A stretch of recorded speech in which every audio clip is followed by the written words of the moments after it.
Let us close the eyes and look inward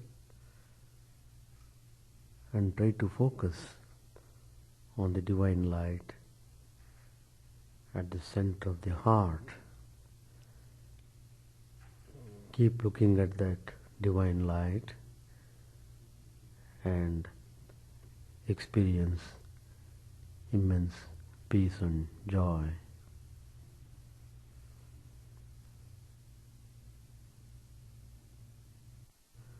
Hari Om Tat Sat. Om Stapakaya Jadharmasya Sarvadharma Swarupine Stapakaya Jadharmasya Sarvadharma Swarupine Avatar Varishtaya Ramakrishna Yate Rama Asato Ma Sadgamaya Tamaso Ma Jyotirgamaya Mrityormamritangamaya Om Shanti Shanti Shanti. Let us bow down to Sri Ramakrishna, the embodiment of all religions, the Supreme God incarnate.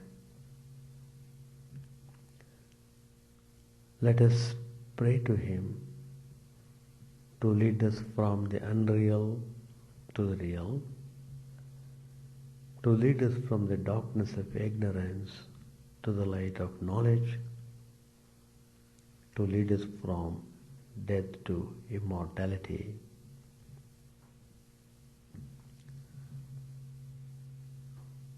We have been studying Gospel of Sri Ramakrishna.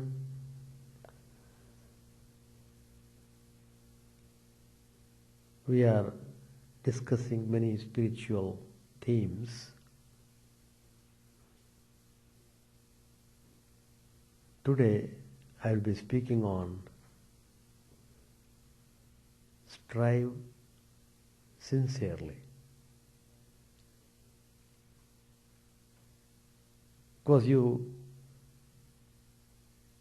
get all these lessons in this class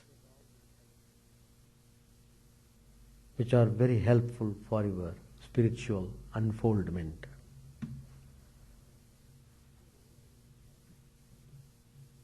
It is true, everybody is striving. Nobody is sitting idle. He cannot be idle. He has to be active. He has to do something in order to feel himself happy. So, he tries to do things in order to get some satisfaction.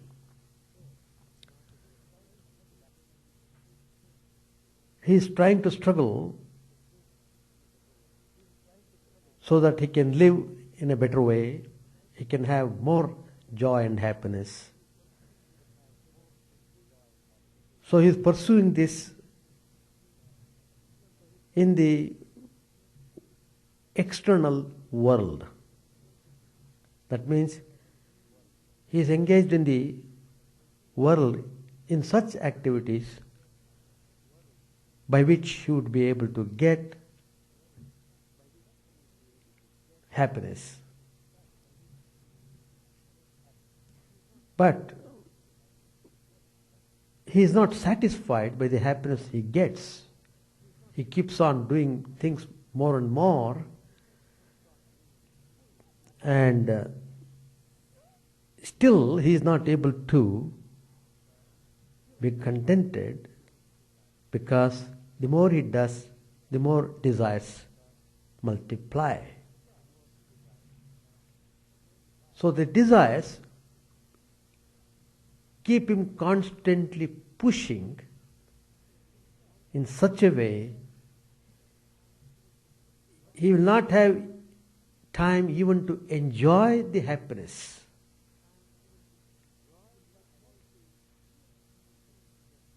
But mostly he doesn't get real happiness in a way.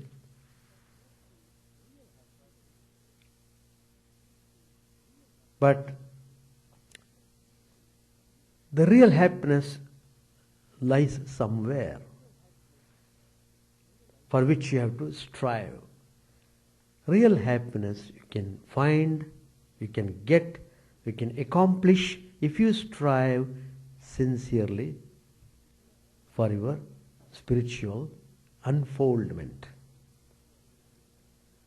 So all the lessons which we are talking about in this class are meant for spiritual unfoldment.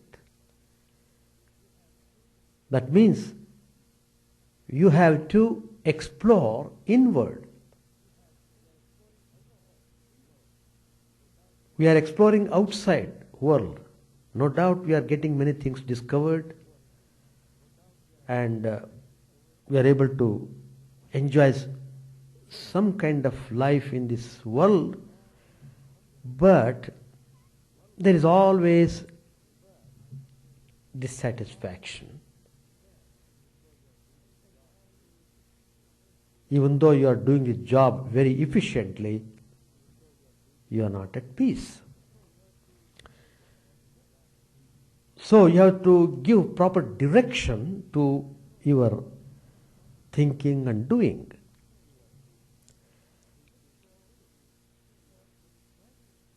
So you are striving, no doubt, but you strive to get some accomplishment in the spiritual field. Then you will see remarkable contrast between the happiness you get in the spiritual field and the happiness you get in the world. You can definitely find yourself. Sri Ramakrishna watched a part of theatrical performance at the temple premises in Calcutta. The actors, after giving the performance, they wanted to give respects to Sri Ramakrishna, because they all knew that Sri Ramakrishna was a holy person and it would be very helpful for them to receive his blessings. And so they all came to Sri Ramakrishna's room. In another way, if I put, they were all drawn by Sri Ramakrishna towards him. I should say that way. Otherwise they would not have been able to come if Sri Ramakrishna's grace was not there. So that means they were very fortunate to come into contact with a very great person as Sri Ramakrishna.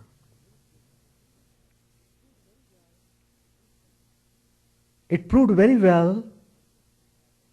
It was a turning point in the life of those actors to come in contact with the spiritual person. Sri Ramakrishna would always make comments, very significant comments, very thoughtful, very useful for our life. He was talking to one of the young actors. It is in the Gospel. I am just giving the background of the topic which I am talking today. This topic was initiated by Sri Ramakrishna himself in the Gospel. Just I am trying to rethink about this so that it is useful for all of us. Pointing to one of the actors, he said, "Your acting was very good." Sri Ramakrishna appreciated him. Then he said, if a person excels in singing, excels in music, in dancing, excels in any other art, he can also quickly realize God, provided he strives sincerely. Same words I have taken to speak today. One can quickly realize God, provided one strives sincerely. That's the subject. And Sri Ramakrishna said further, in order to sing in an efficient way, in order to have excellence in singing, dancing, and playing instruments, how much you should practice regularly. Then only you get fineness in your display. In the same way, you should practice regularly. That's very important. Such disciplines as worship, japa, meditation, prayer, do it consciously, willingly, wholeheartedly, sincerely. Then you will see wonderful results in your own life. But regularity is very important. You should not forget that. I have seen the music teacher. He used to come to our home when I was a boy. He would not give the class every day because he would allow some time for us to practice. So he would give a lesson on music, just 2-3 lines, that's all. But he wants us to be so thorough in singing those 3 lines perfectly. So he would say 3 days he would give us time to practice them.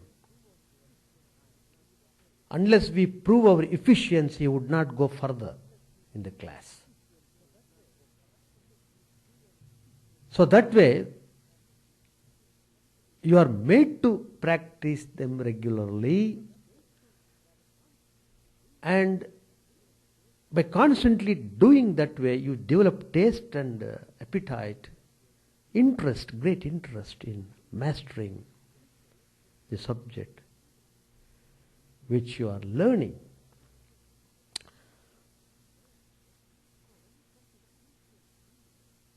So when you come to spiritual field, very important factor is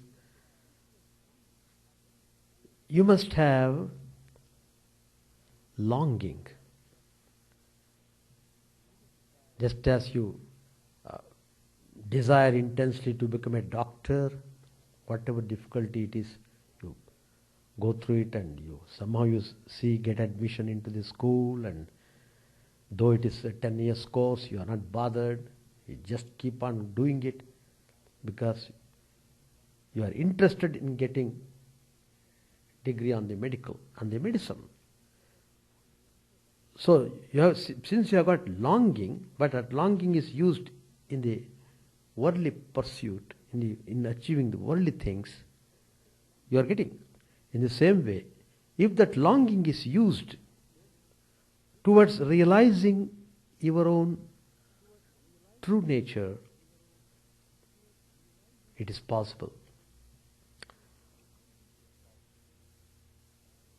Then Sri Ramakrishna says further, one must strive to attain God with all his body, with all his mind, and with all his speech.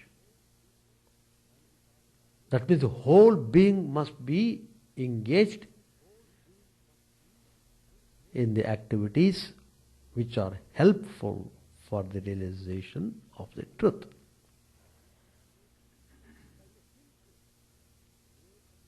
By thinking day and night of God, what do you get? You acquire the nature of God. That's why we say, do japam, repeat the mantra, repeat the mantra. This is the beauty of that. If you constantly repeat the mantra, you have got lot of benefits. One of the great benefits is mind is not allowed to go astray.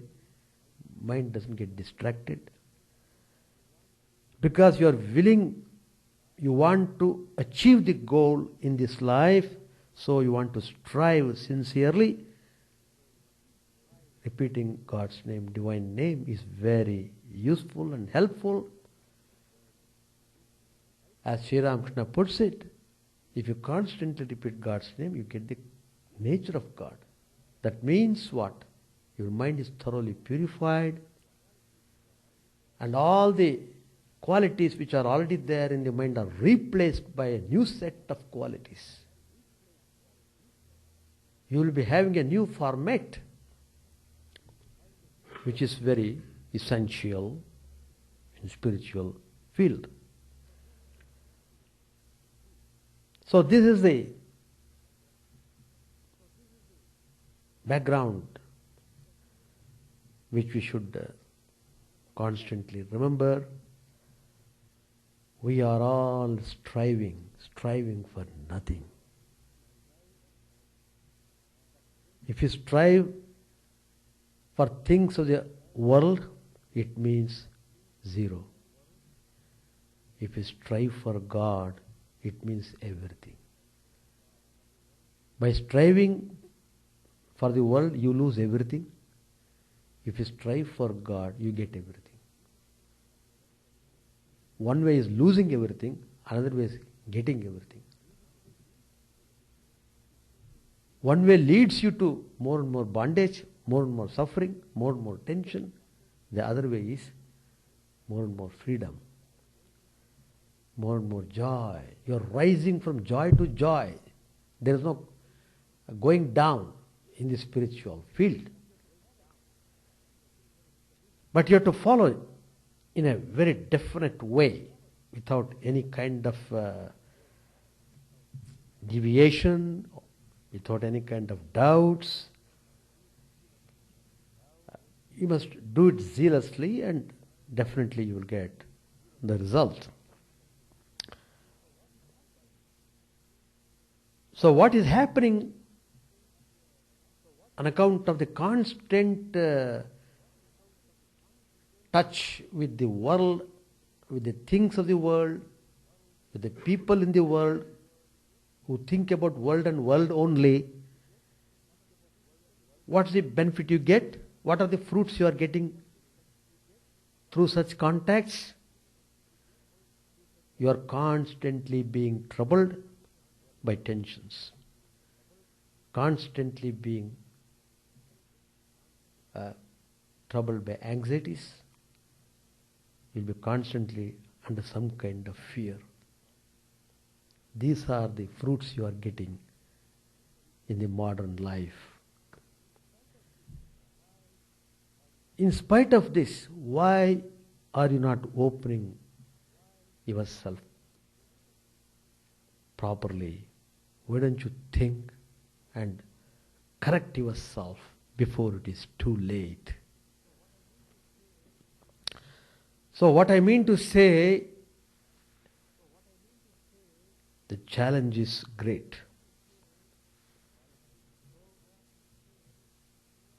So striving sincerely is important to establish overwhelming mastery over your insidious lower self. The lower self is so strong, it has become very violent and aggressive. It just drags you to commit things. It doesn't allow you to enjoy even the happiness that you may get in the world.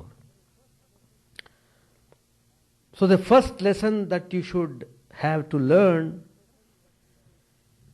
in order to correct yourself, you should not be afraid of difficulties. Very important. Experience teaches that no great work can be accomplished without difficulties, without obstacles. Difficulties do come, obstacles do come. That is the nature of the things. Then what's to be done? You will have to treat them in a different way. Look at them from a different point of view. Then you will see the wonders. The more you face them, the more is your fire roused. These difficulties and obstacles, they add zest to your endeavors as long as you don't give in. That's important. You should not give in to those difficulties and obstacles. Mountain high impediments melt down before your burning spirit.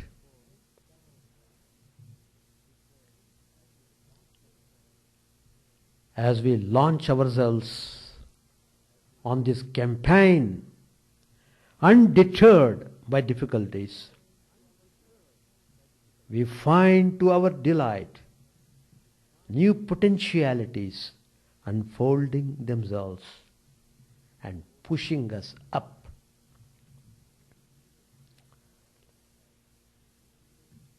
You must have immense faith in yourself.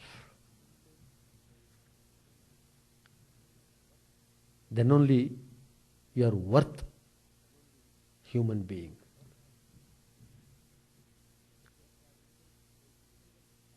You must have immense faith in yourself,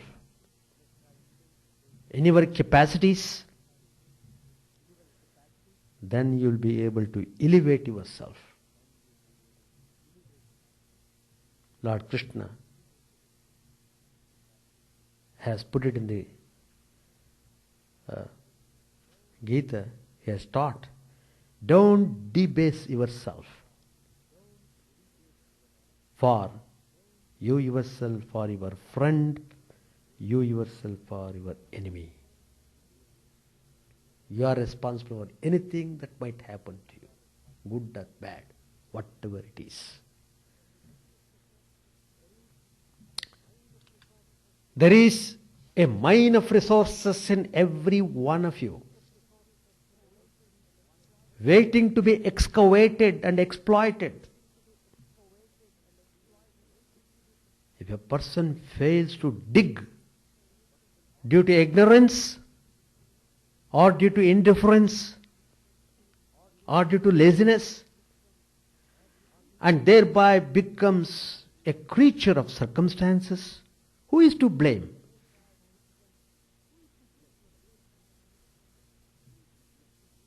He has to blame himself for that situation.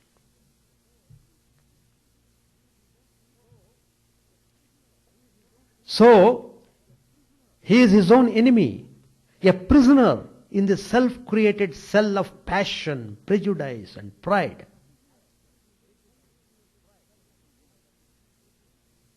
Is there no hope for him?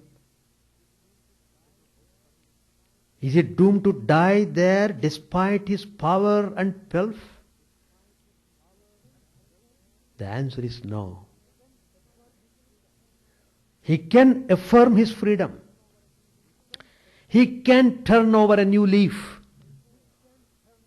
befriend his nature, and save himself. Again, the power to lift himself comes not from any external source, but from the ever-flowing fountain within. So what should he have to do? He must summon it with all his strength and stand on his own feet, discarding the debasing tendencies and letting go all leanings on other beings and objects, however formidable they might be. Self-reliance is not to be construed as dependence on one's ego or the egotistic notion arising from one's wealth, learning, or possession. It is the ego that stands as a mighty obstruction to the exploration and manifestation of inner potentialities. It is a massive veil which conceals the higher nature of a person from his view. Whatever is done on the basis of ego binds and bedevils him.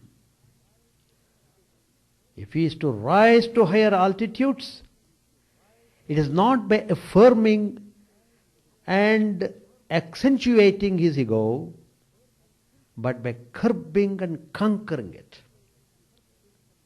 You have to do that if you are really striving sincerely for the real happiness and real peace. You have to conquer your ego. Self-conquest will then be tantamount to ego conquest. But the ego has entrenched itself so securely in the human personality that it is a comparatively easier task to assault the distant galaxies. It's not so easy to handle your ego. However, given the will, even the ego can be subjugated. It is possible. One of the disciplines Sri Ramakrishna practiced for the purpose is of profit to us. You study his life, you will find there an incident. Sri Ramakrishna would go to a pariah and ask to be allowed to clean his house.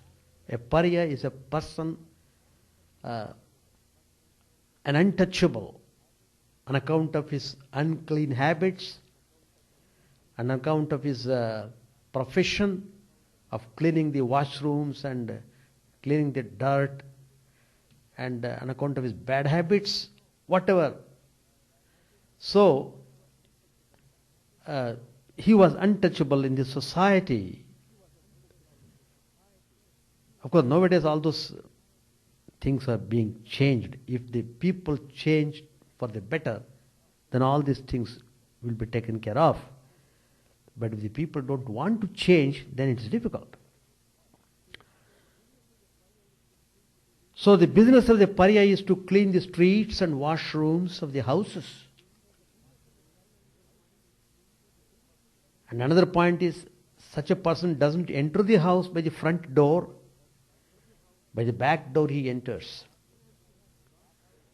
And as soon as he has gone out, the whole place over which he has passed is sprinkled with by a little water to make the place holy. Now the situation which was prevailing at the time of Sri Ramakrishna, you have to understand that. By birth, the Brahmin stands for holiness on account of his austerity and tapas, on account of his whole time devotion to God, and the pariah for the very reverse. And Sri Ramakrishna, a Brahmin, that means he is coming from a higher community,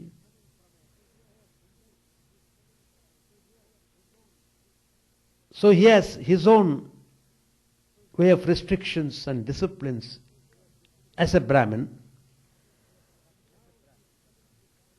But now he is coming to this pariah with a different purpose. He wanted to demonstrate himself, to subdue the ego, to get rid of the feeling I am Brahmin, I am superior. No. You are no way superior to anybody. All are equal in the eyes of God. He wanted to prove it. He wanted to see in his own life. And Sri Ramakrishna's life is a life of spirituality in practice. He practiced whatever he has said. So all his teachings are so powerful and penetrating. So Sri Ramakrishna went to that pariah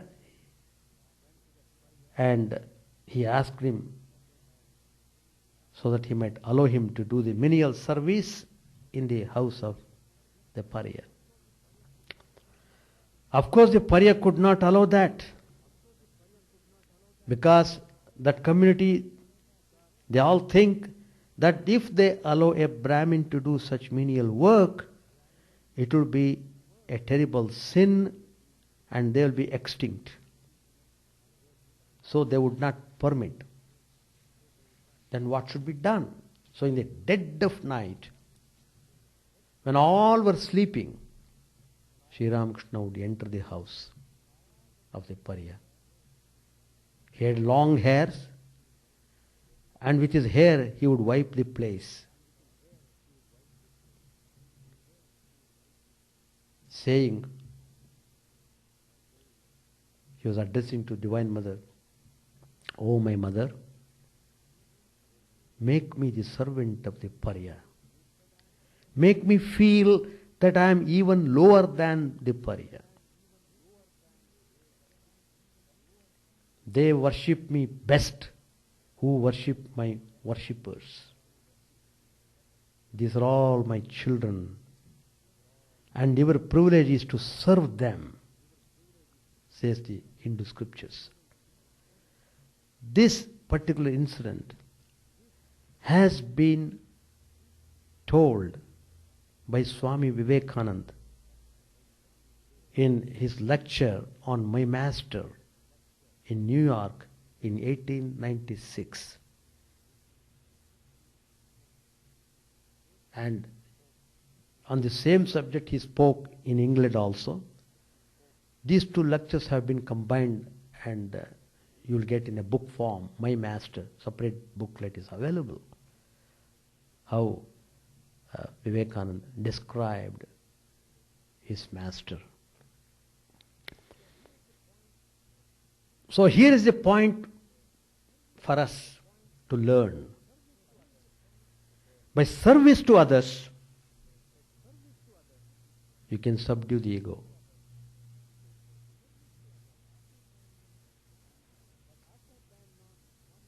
But after then not, one falls a victim to ulterior motives like desire for name and fame, which only increase the ego. Hence, if service is undertaken, it should be done dispassionately with the conscious purpose of crushing the ego. You must be aware of that purpose. If you lose sight of the purpose, then you will be in the same state of affairs when you started before. So the attitude of looking upon service as worship of God, and the person served as God himself is highly commendable in this connection. For the giver of gifts gives a blow to his ego by placing the receiver on the pedestal of God and himself occupying the humble position of a devotee. Regarded as a rare privilege for offering his wholehearted worship to God in the form of the served, service makes him a true servant. If he has ego, it is servant ego or devotee ego. Instead of degrading him, he raises him beyond the level of the ordinary run of mankind. A dispassionate study of the lives of sages and seers reveals that on the ego being exploded, the real nature of man shines in its resplendent glory. They bear unmistakable evidence to the eternal truth of man and the universe, the truth absolute behind all relative truths. To their keen insight, all our conceptions, experiments, trials, and movements appear in the proper perspective, in their true colors, as something passing on the way, albeit necessary to our evolution. We are inclined to lend ear to their voice because the saints and seers, they persuade us to experiment and see for ourselves the truth of their discoveries. Sri Ramakrishna said, very nicely he puts it, you see many stars in the sky at night, but not when the sun rises. Can you therefore say that there are no stars in the heavens during the day?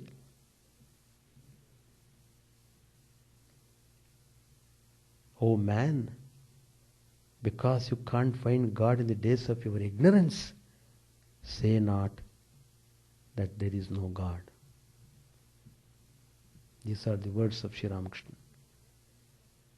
He who makes himself pure of all trace of lust, anger and greed and sincerely strives for God.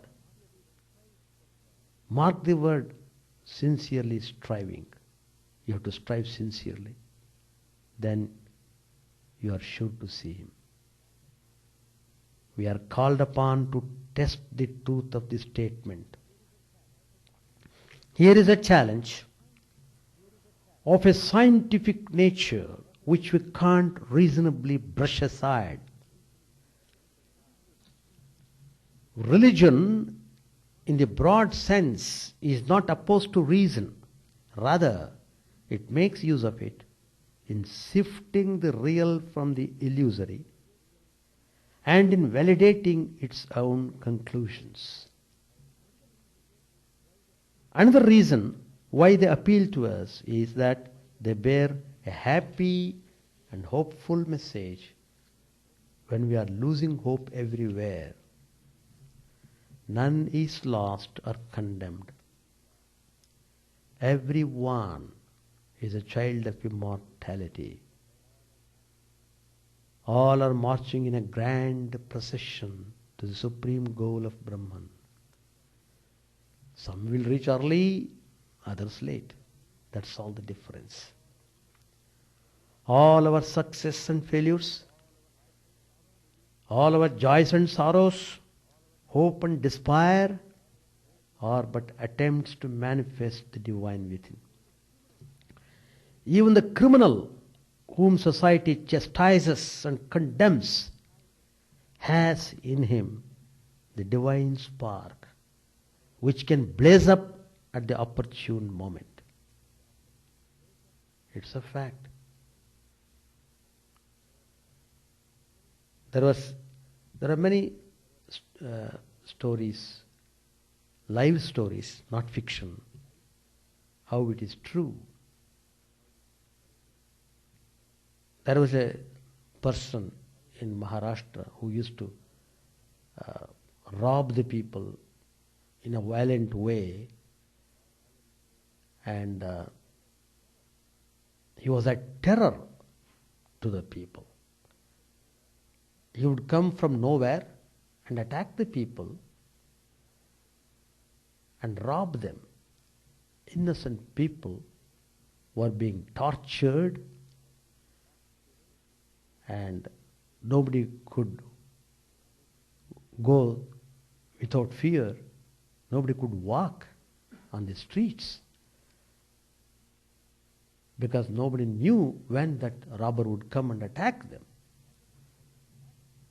One day, it so happened, he attacked a person,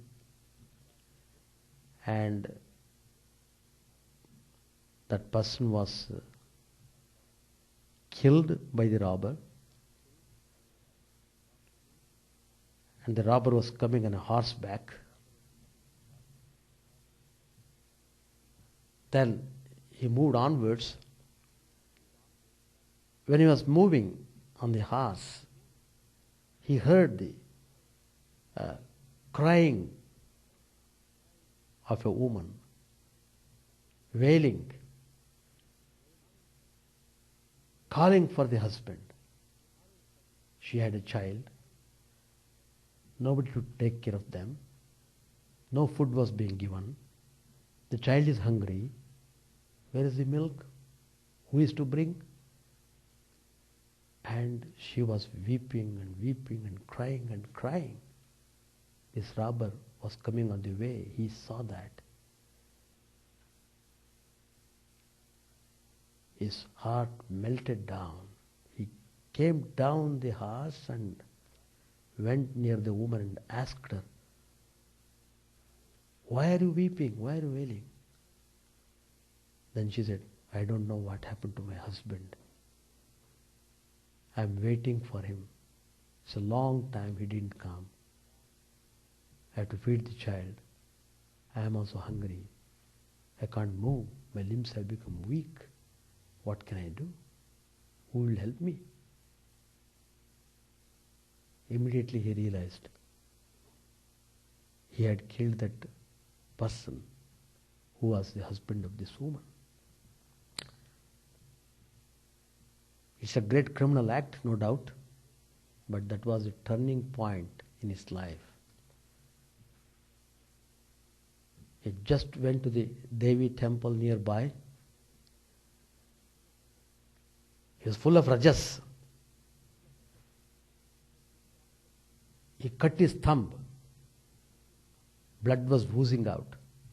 He offered the blood to the Divine Mother and said, "From this moment onwards, I will never and never do in my lifetime any such bad acts, attacking people, all sorts of things."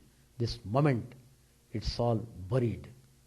He made a strong vow and he stuck to it.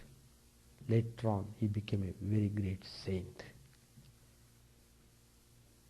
That means a time will come when he would turn back and pursue the spiritual goal.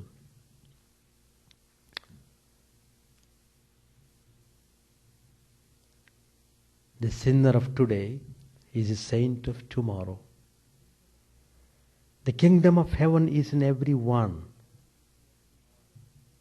The call comes to us. "Come ye, one and all, and drink deep of the immortal bliss." Every one is born in bliss, exists in bliss, and will merge in bliss. Such is the joyous tidings of the divine destiny of a person that the prophets bring from afar beyond the ken of our vision. There's a famous statement in the Upanishad, in Chandogya Upanishad, chapter 6, the subject is dealt with very nicely. It's a famous statement. It is said that thou art, tattvam asi, tattvam asi. That thou art. That means you are that. That you are. It is a great liberating truth that is iterated and reiterated in the Chandogya Upanishad. The subject is very subtle, so the Upanishad expounds it by means of illustration. There are many illustrations are there. I just give one illustration only to explain the subtlety of the statement Tattvamasi.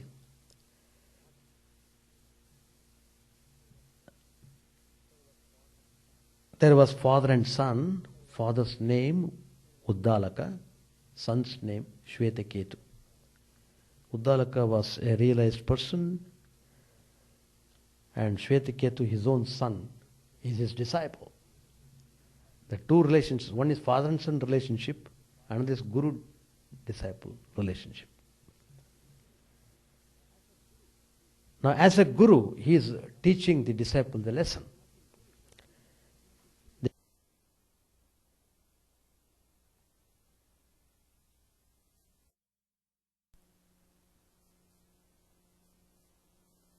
The son to break the fruit, and the son broke the fruit, and the father asked him, what is there in the fruit? The son replied, I am seeing fine seeds are there, extremely fine seeds. Then he told again to the son, break one of the seeds. And he broke it. What did you see there? Father asked him. Then the son replied, nothing at all. I have opened the seed, there is nothing. Then the father said to him, my dear, that subtle essence which you do not perceive, verily, from that very essence, this great tree arises. Believe me, that which is this subtle essence, this whole world has for itself. That is the true, that is the self, that thou art. The chapter ends with a note of fulfillment. Shvetaketu understood it from his father. Having been taught by his father, the son realized his identity with the self, which is the inner essence of everything, and which is unborn, immortal, fearless, all good, and one without a second. It is a goal of goals beyond which there is no further going. It is a final fulfillment. The long and short of it is, you are Brahman. Mere intellectual knowledge of it is inadequate. That thou art, no doubt, but potentially. It has to be manifested by controlling nature, not only external but also internal. We can accomplish this by striving sincerely. Do it by selfless work. Do it by worship, do it by psychic control or philosophy, by one or more, or all of these. Since the human being is divine in essence, everyone is eligible to launch on the inward journey irrespective of one's occupation or station in life. When nature, external and internal, is controlled the self is realized. There's another Upanishad which tells, when the self which is both high and low is realized, the knot of the heart is cut, all doubts are dispelled, and all one's actions are dissipated. Every bullet has its billet. There is no rose but has a thorn.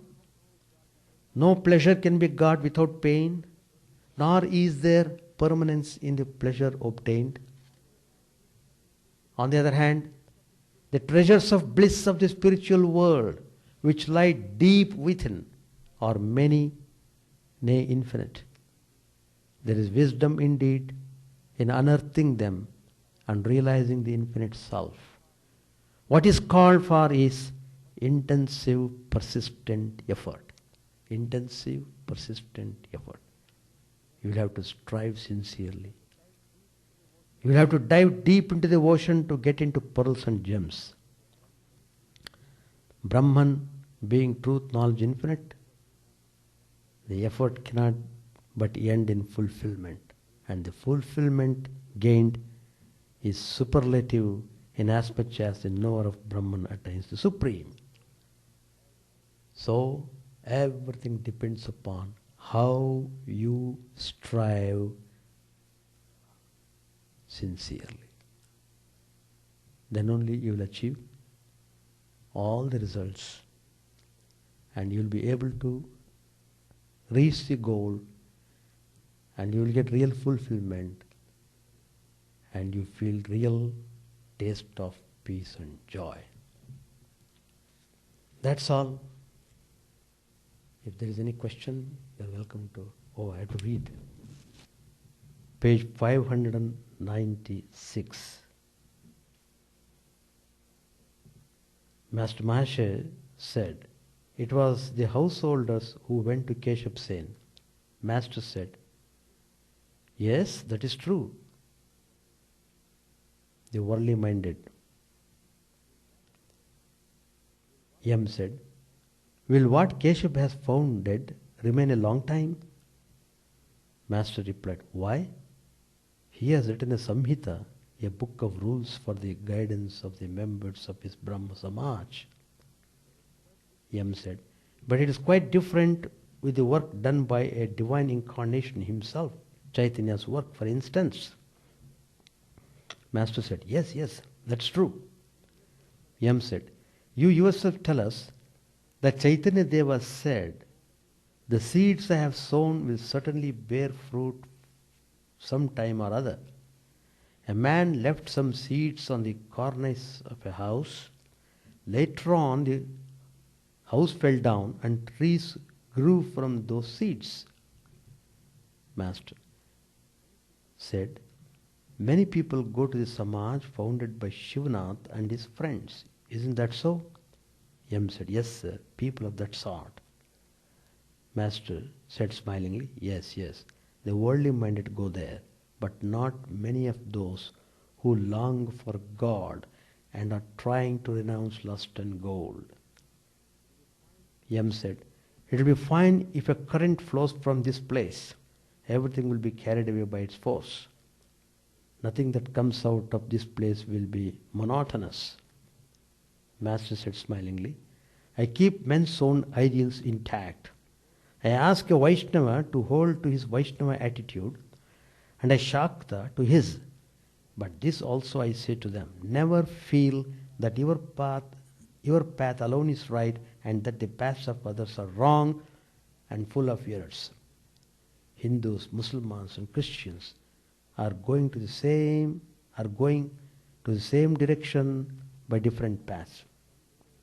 A man can realize God by following his own path if his prayer is sincere. Vijaya's mother-in-law said to me, why don't you tell Balaram that it is unnecessary to worship God with form, that it will be enough if he prays to the formless Sachidananda? I replied, why should I say such a thing? And why should he listen to me even if I should say it? Master Maharshi said, that's true, sir. There are different paths to suit time, place, and the fitness of the candidate. Whatever path a man may follow, he will ultimately reach God if he is pure of heart and has sincere longing. That's what you say. We shall stop here. Any observations or comments or questions? Anything you want to discuss in a short time of 2 minutes, you can do. Or afterwards you can meet me personally, you can talk. 5 minutes to 9 o'clock. Anything to ask? Or we should stop today. Chant the name of the Lord and His glory unceasingly, that the mirror of the heart may be wiped clean and quench that mighty forest fire, worldly lust, raging furiously within. Our name streamed down in moonlight on the lotus heart, opening its curb to knowledge of thyself. O self, drowned deep in the waves of His bliss, tasting His nectar at every step, bathing in His name that bought for weary souls. Various are thy names, O Lord, in each and every name thy power resides. No times are set, no rites are needful for chanting of thy name. So vast is thy mercy, how huge then is measuredness, who find in this empty life and heart no devotion to thy name. O my mind, be humbler than a blade of grass. Be patient and forbearing like a tree. Take no honor to thyself, give honor to all. Chant unceasingly the name of the Lord. O Lord and soul of the universe, mine is no prayer for wealth or retinue. The playthings of lust or the toys of fame. As many times as I may be reborn, grant me, O Lord, a steadfast love for Thee. A drowning man in this world's fearful ocean is Thy servant, O sweet one. In Thy mercy, consider him as dust beneath Thy feet. Oh, how I long for the day when an instant separation from Thee, O Lord, will be as 1,000 years. When my heart burns away with its desire, and the world without Thee is a heartless void. Prostrate at Thy feet let me be in unwavering devotion, neither imploring the embrace of Thine arms, nor bewailing the withdrawal of Thy presence, though it tears my soul asunder. O Thou who stealest the hearts of Thy devotees, do with me what Thou wilt, for Thou art my heart's beloved, Thou and Thou alone. O Lord, lead us from the unreal to the real, lead us from darkness to light, and lead us from death to immortality. May all be free from dangers, may all realize what is good, may all be actuated by noble thoughts, may all rejoice everywhere, may all be happy, may all be free from disease, may all realize what is good, may none be subject to misery. May the wicked become virtuous, may the virtuous attain tranquility, may the tranquil be free from bonds, may the freed make others free. May good betide all people, may the sovereign righteously rule the earth, may all beings ever attain what is good, may the worlds be prosperous and happy, may the clouds pour rain in time, may the earth be blessed with crops, may all countries be freed from calamity, may holy men live without fear. May the Lord, the destroyer of sins, the presiding deity of all sacred works, be satisfied. For He being pleased, the whole universe becomes pleased. He being satisfied, the whole universe feels satisfied.